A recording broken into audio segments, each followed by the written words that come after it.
results, it is still locked in gear, and Unser has not yet run a lap under green. Now, they had a problem with that car in practice just before they got ready to run this race. They couldn't get the car in gear, causing them to be late, for example, for qualifying. So it looks like they overdid the transmission the wrong way. And R.A. Lyondike continues his move up through the field and now sets his sights on Zampedri. The last lap for the leader, Tony Stewart, the 9th lap at 232.3 miles an hour, right on the old qualifying record. We keep our eyes, though, on this man, R.A. Lyondike, the red and white car number 5. Boy, what a run he's having. He's having a great race, but of course he's come up behind Zampedri and he's finding it a little bit tougher. Looks like a problem with Paul Durand's car. Smoke at the back. He gets it on to the access road down to the pits, and he loses it. Stay down, stay down, stay down, stay down. Track. Whoa. Yellow flag, of course, is out. The rest of the field comes by and gets by safely. So Paul Durand has something go wrong with the car. He gets it down on the access road into the pits, and now unstraps. Not the world's best idea, but he unstraps and is ready to get out of the car. So we're back yellow second time of the day. Tony Stewart is the leader. Salazar is second. Roberto Guerrero is third. And Danny Angayas, who started in 33rd position, is now in 19th as we track both Angayas and R.A. Lyondike through the field. But the yellow is out right now. We'll take a look at it again. You can see a display of vapor at the back of the car. He gets it down off the racetrack, but then he just loses it on the pit road. So we are yellow, and Paul Durand has his problems and has climbed out of the cockpit. 11 laps of the 200 are now complete. Well, we're looking at Paul Durand's car as he comes down the pit lane. He's clearly got a problem. As you see the car go forward just a little bit, stop right there, just under this part right here. The fluid is starting to come out of the radiator, which is right in that spot. And as that comes out, it goes right back along here underneath that nice rear slick tire. And as he goes forward, the liquid gets under there. He starts to get sideways. Boom, he's gone. He's lost it. He's got no control when that liquid goes under that rear tire. And just before we went yellow for this incident, Tony Stewart turned a lap at 234.4 miles an hour. Jerry Punch? Well, veteran Darrell Stoffy is the chief mechanic for Paul Durand. And Darrell, what happened to the car? He lost the motor and it locked up the rear wheels, and he spun the car when the motor blew. Did you get any advance warning at all that he was going to have a problem? No, not at all. It was a brand new motor. We just put it in Friday and Saturday, and it just went away. Unbelievable. They lost that engine in one lap on Thursday's carburation day. This engine, another brand new one, it goes away here within a few laps.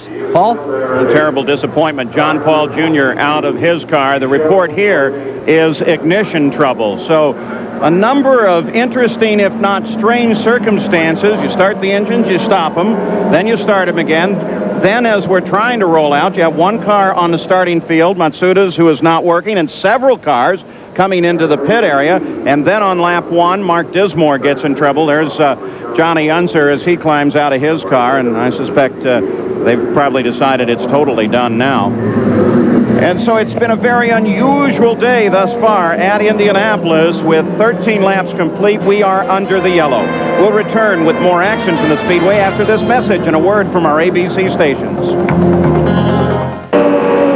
Still under yellow here at Indy. Later today here on ABC Sports, defending champion Dottie Pepper, Annika Sorenstam, Lori Davies, and Beth Daniel will battle for over $500,000 in the J.C. Penney LPGA Skins Game. Coverage of the final 9 holes begins today at 3:30 Eastern, 12 Pacific, right here on 12:30 Pacific, right here on ABC Sports. So, let's go to the pits. Jerry Punch. Well, rookie Johnny Unser did not even get to take the green flag. And, Johnny, we were told that it was a gearbox problem. What exactly happened? I guess the shift fork broke and got into all the gears. When I went out on the base lap, kept popping out of first gear, and you know, I tried to get it to stay in and try to shift through the gears to see if the forks had lined up, and evidently, I don't know what happened, but something was screwed up in there and broke broke all the, it broke the other gears or something in there. It's a mess. Was this related at all to what happened on Thursday, them having to put the car back together in the last day or two? No, I don't think so. I mean, nothing happened to the gearbox on Thursday, and, they went through it, rebuilt everything. The only thing that we didn't get to try it on the track, but they tried it on the jack stands, and everything worked fine. I don't know, they're pretty finely matched gears and things in there, and so I can't say what happened. It's just real disappointing. Somehow this doesn't seem fair. Gary? Another disappointed driver, John Paul Jr., quickly before they're ready to go green. What was the problem for you? We had some kind of an engine problem, electronics with the ignition or something internal in the motor. It just wouldn't go right when they gave us the green flag. It just laid on its butt. Nothing more frustrating for a race driver, is there? Well, it's very disappointing. The team did a tremendous job all month. The car has been really hooked up. We really thought we had a good race car today, and don't get a chance to show it. Ready to go green. Thank you, John. Paul? So John Paul Jr., Johnny Unser, and Paul Durant out of the race here with 16 laps complete. The pace car already off onto the pit area as Tony Stewart picks the pace back up, coming back to the green flag, and we're racing once again. Boy, look at the battle back in the center of the field as Stewart pulls away. They were 5 wide for a second there. Salazar trying to defend his position against Roberto Guerrero, and another car spins. This time, the 32 car, that is Danny Ongayas, who had moved up to 19th place from 32nd, and then gets in trouble on the restart, and we're yellow once again.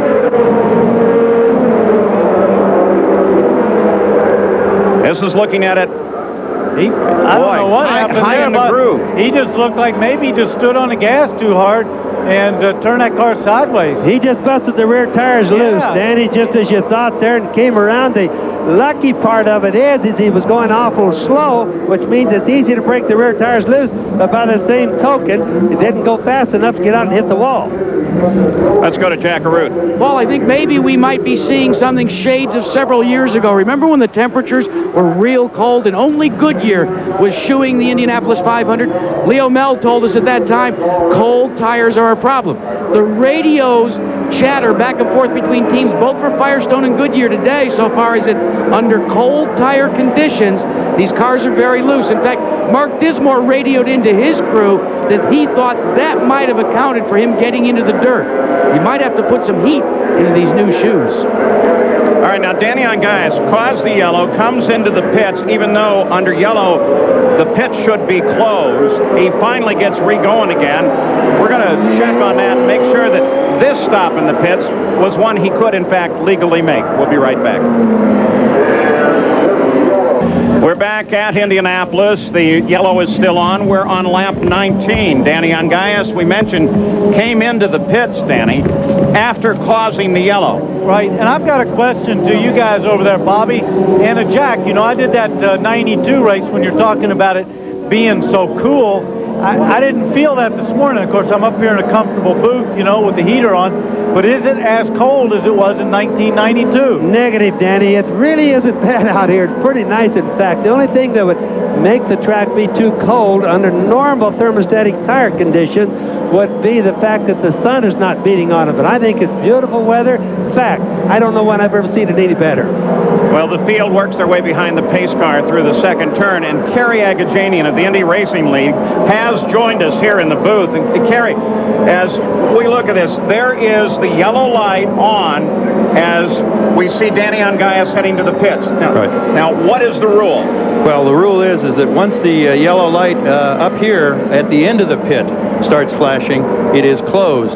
But you see, also under this yellow condition, under this yellow condition, though, they are not allowed to enter the pits, and he will be black flagged.